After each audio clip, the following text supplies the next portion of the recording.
आज जो हमारा टॉपिक रहेगा वह साधारण ब्याज का रहेगा। हमने इससे पहले लाभ हानि प्रतिशत के वीडियो बना चुके हैं, अलग अलग टाइप से आप जाकर देख सकते हैं, प्ले लिस्ट उनकी बनी हुई है। और राजस्थान जीके के भी अलग अलग वीडियो बने हुए हैं, वहाँ जाकर आप भी देख सकते हैं। तो अब बात करते हैं साधारण ब्याज की। साधारण ब्याज क्या होता है? साधारण ब्याज हर वर्ष समान रहता है।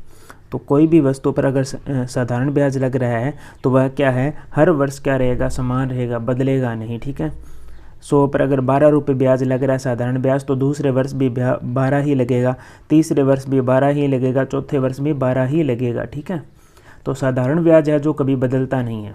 ठीक है, और क्या है, साधारण ब्याज मूलधन पर लगता है, हमेशा ही किस पे लगता है, मूलधन जो राशि होती है उस पे लगता है। ठीक है, साधारण ब्याज का फार्मूले की बात करें क्या है, तो साधारण ब्याज बराबर होता है मूलधन गुणा दर गुणा समय बटा में 100। जब भी हमें साधारण ब्याज निकालने की बात करें तो हम क्या करेंगे, मूलधन, दर और समय तीनों को गुणा करेंगे और 100 का भाग दे देंगे, तो हमारे पास में क्या आ जाएगा, साधारण ब्याज आ जाएगा। कुछ पर्सन है उनमें हमें मिश्रधन ज्ञात करना होगा। तो मिश्रधन कैसे ज्ञात करते हैं, जो हमारे पास में मूलधन होगा ना प्लस हमारे पास में जो साधारण ब्याज आएगा, उन दोनों को हम जोड़ देंगे तो हमारे पास में क्या आ जाएगा, मिश्रधन आ जाएगा। अब हम इनको क्वेश्चन के माध्यम से करके देखेंगे। तो क्वेश्चन नंबर 1 देखिए क्या कहता है कि यदि 8500 रुपये की राशि 8% की दर से 3 वर्षों के लिए साधारण ब्याज की दर पर उधार दी जाए तो समय अवधि पूर्ण होने पर कितना लाभ होगा। ये बोल रहा है कि मूलधन हमारे पास में 8500 रुपये हैं, 8% की दर से हम 3 वर्ष के लिए उधार दे रहे हैं किसी को। ठीक है, तो उसका जो समय है 3 वर्ष पूर्ण होने के बाद में हमारे पास में जो लाभ होगा, मतलब साधारण ब्याज, कितना ब्याज प्राप्त होगा हमें। तो हमने अभी फार्मूला पढ़ा था, साधारण ब्याज का क्या होता है, मूलधन गुणा दर गुणा समय बटा में 100। तो हमारे पास में मूलधन है 8500 रुपये, गुणा में दर हमारे पास में है 8%, इंटू समय हमारे पास में है 3 बटा में 100 आ जाएगा। अब देखो 2 जीरो से 2 जीरो कैंसिल, हमारे पास में बचा 85, 8 और 3 को 8 से गुणा करने पर कितना आया, 24, और 24 को 85 से गुणा करेंगे तो हमारे पास में आ जाएगा 2040 रुपये। जो 3 वर्ष का साधारण ब्याज था वह था 2040 रुपये हो गया। ठीक है, ऐसा ही क्वेश्चन एक और करते हैं हम। क्वेश्चन में कहा है कि यदि 9500 रुपये की राशि को 6% की दर से 5 वर्ष के लिए उधार दी जाए तो समय अवधि पूर्ण होने पर कुल कितना धन प्राप्त होगा।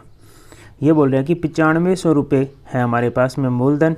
ठीक है, दर हमारे पास में है 6% और समय कितना है, 5 वर्ष है। तो उधार दी जाती है तो 5 वर्ष पूर्ण होने पर हमारे पास में कुल कितना धन, यहाँ कुल कितने धन की बात कर रहे हैं, न कि साधारण ब्याज की बात कर रहे हैं। जब भी कुल की बात करता है इसका मतलब वह हमसे मिश्रधन पूछ रहा है कि मिश्रधन क्या होगा। ठीक है, कुल में क्या आता है, मैंने अभी सूत्र के माध्यम से बताया था कि मिश्रधन क्या होता है, मूलधन प्लस साधारण ब्याज होता है। तो कुल धन मतलब मिश्रधन के बारे में पूछ रहा है। ठीक है, तो पहले साधारण ब्याज निकालेंगे। साधारण ब्याज का क्या फार्मूला होता है, मूलधन गुणा दर गुणा समय बटा में 100। तो हमारे पास में मूलधन है 9500। ठीक है, दर हमारे पास में 6 और समय हमारे पास में कितना है, 5 बटा में 100। अब इनको काट देंगे, 2 जीरो से 2 जीरो। अब क्या है, 6 को 5 से गुणा करो, कितना आया, 30, और 30 को हम 95 से गुणा करते हैं तो हमारे पास में आ जाता है 2850 रुपये। तो 2850 रुपये क्या है, 5 वर्षों का हमारे पास में साधारण ब्याज है। ठीक है, अब हमें बताना है कुल धन। तो कुल धन के लिए मैंने अभी फार्मूला बताया था कि मिश्रधन ज्ञात करना होता है। तो कुल धन क्या हो जाएगा, मूलधन प्लस साधारण ब्याज, और मूलधन हमारे पास में है 9500 रुपये प्लस ब्याज अभी हमने ज्ञात किया था, कितना था, 2850 रुपये था। अब दोनों को जोड़ेंगे तो हमारे पास में जो मिश्रधन आएगा वो 12350 रुपये आएगा। यानी जो हमें कुल धन प्राप्त होगा 5 वर्ष के बाद में वो क्या होगा, 12350 रुपये प्राप्त होगा।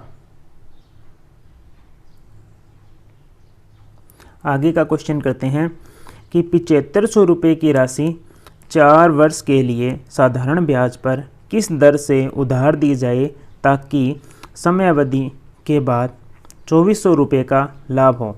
2400 रुपये का लाभ होने का मतलब है ये 2400 रुपये क्या है, यह है हमारे पास में ब्याज है, साधारण ब्याज है। समय हमारे पास में कितना दे रखा है, 4 वर्ष दे रखा है। मूलधन हमारे पास में कितना है, 7500 रुपये मूलधन दे रखा है। और पूछा क्या है, दर पूछ रहा है कि किस दर से उधार दी जाए। तो हमने लिखा कि मूलधन हमारे पास में 7500 रुपये है, साधारण ब्याज कितना है, 2400 रुपये दे रखा है तो 2400 रुपये लिखा। समय हमारे पास में कितना है, 4 वर्ष है और हमसे पूछी है दर। तो कैसे ज्ञात करेंगे कि जो साधारण ब्याज दिया है यह कितने वर्ष का है, 4 वर्ष का है। तो इसलिए 2400 में हम 4 का भाग देंगे, तो 2400 में 4 का भाग देंगे तो हमारे पास में आ जाएगा 600 रुपये। ये 600 रुपये 1 वर्ष का साधारण ब्याज आ गया। अब 1 वर्ष का साधारण ब्याज 600 रुपये, ठीक है। और मूलधन हमारे पास में कितना है, 7500, तो भाग में मूलधन आ जाएगा। इनटू में प्रतिशत ज्ञात करने हैं तो क्या लग जाएगा, 100 लग जाएगा। अब वही तरीका, 2 जीरो से 2 जीरो कैंसिल, 25 चौके 100, 25 दिया 75, 3 को काटेंगे 6 से तो कितना आएगा 2, और 2 को 4 से गुणा करो कितना आता है 8%। तो हमारे पास में क्या आ गई, दर 8% आ गई। ऐसा ही क्वेश्चन एक और करते हैं हम। प्रेम ने कविता को 8000 रुपये 3 वर्षों के लिए उधार दिए। कविता ने समय अवधि पूर्ण होने पर प्रेम को कुल 11,600 रुपये लौटाए। तो साधारण ब्याज की दर ज्ञात करो। इसने बोला है प्रेम ने कविता को 8000 रुपये दिए थे, तो मूलधन कितने हैं, 8000 रुपये दिए थे, 3 वर्ष के लिए उधार दिए थे। और कविता ने समय अवधि पूर्ण होने पर प्रेम को कुल मतलब कि मिश्र धन हमारे पास में कितना है, 11,600 रुपये लौटाए। तो साधारण ब्याज की दर ज्ञात करो। तो सबसे पहले हमने जो दिया है वो लिखा, क्या दिया, मूलधन, तो मूलधन लिख लिया। समय हमारे पास में 3 वर्ष है तो समय लिख लिया। मिश्र धन हमारे पास में दे रखा था 11,600 रुपये, तो 11,600 रुपये लिख लिया, ठीक है। अब क्या करेंगे, मिश्र धन में से मूलधन को घटा देंगे तो हमारे पास में क्या आ जाएगा, ब्याज आ जाएगा। तो हमने वही किया कि 11,600 में से 8,000 को घटाने पर हमारे पास में ब्याज कितना आ गया, 3600 रुपये आ गया। ये जो ब्याज है 3600 रुपये, यह 3 वर्ष का है, ठीक है। तो हम क्या करेंगे, 1 वर्ष का ब्याज ज्ञात करेंगे। तो 1 वर्ष का ब्याज कैसे ज्ञात करते हैं, 3600 रुपये बटा में समय कितना है, 3 वर्ष, तो 3 वर्ष 3 का भाग देंगे 3600 में, तो हमारे पास में कितना आएगा, 1200। ये 1200 1 वर्ष का ब्याज आ गया।